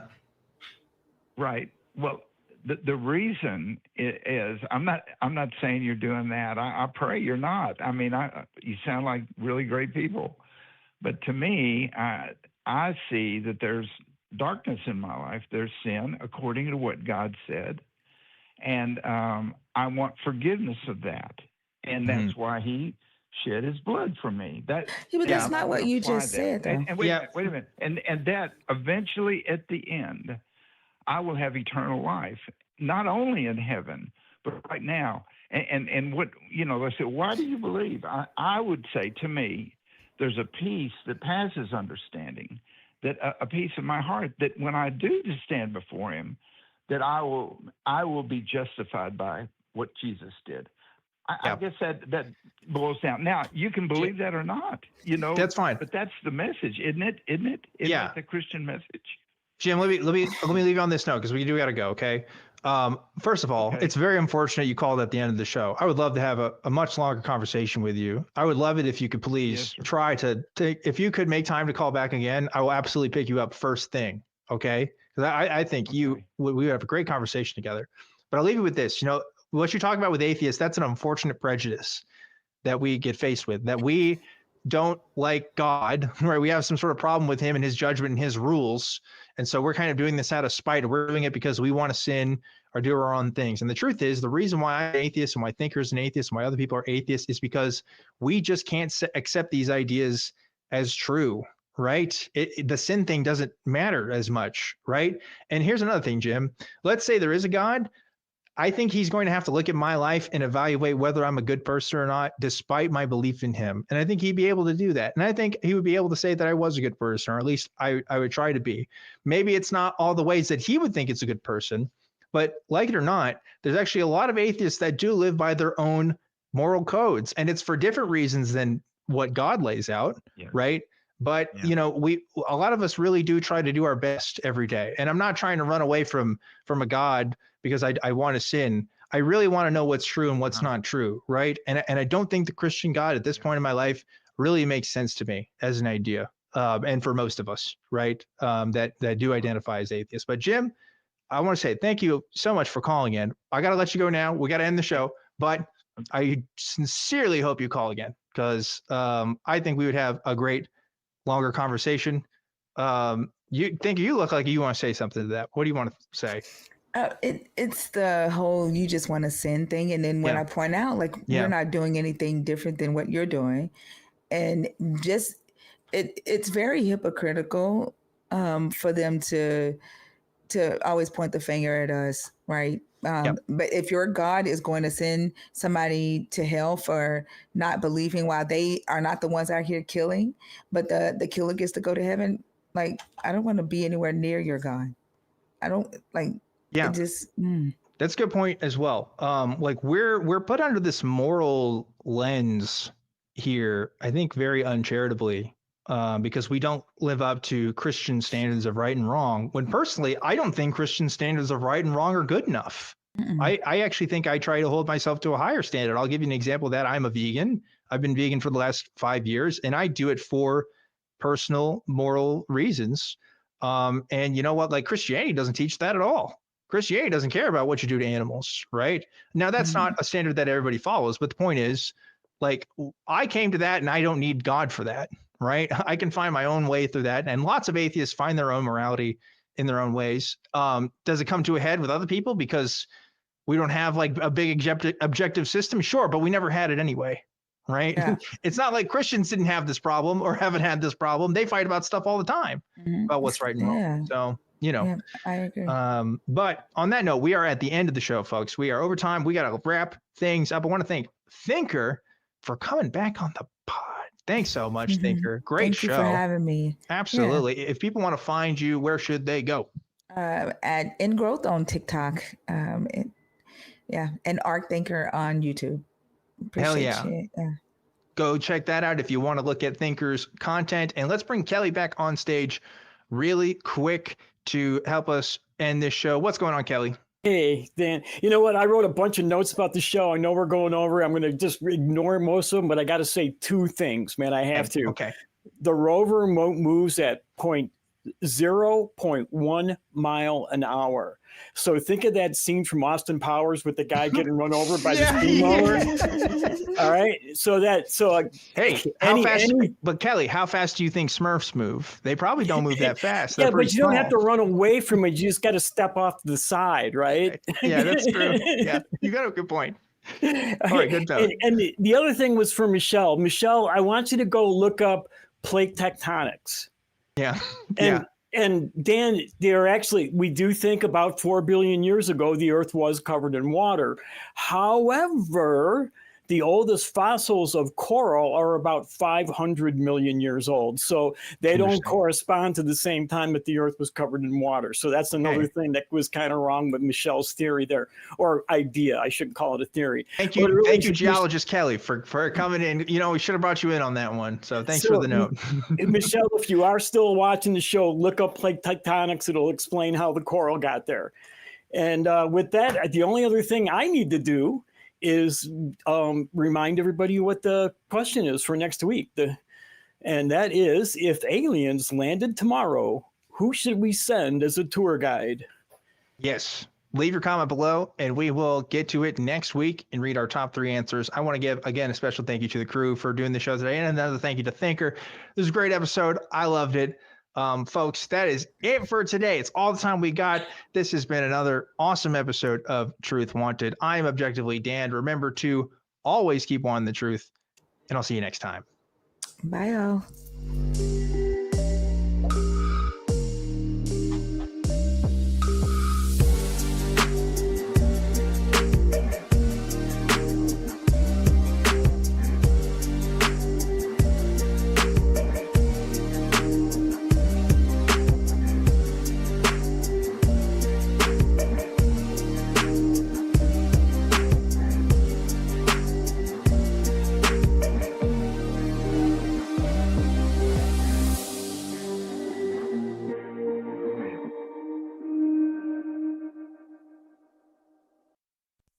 Watch the non-profits and join the hosts in the live chat. Visit tiny.cc/ytnp.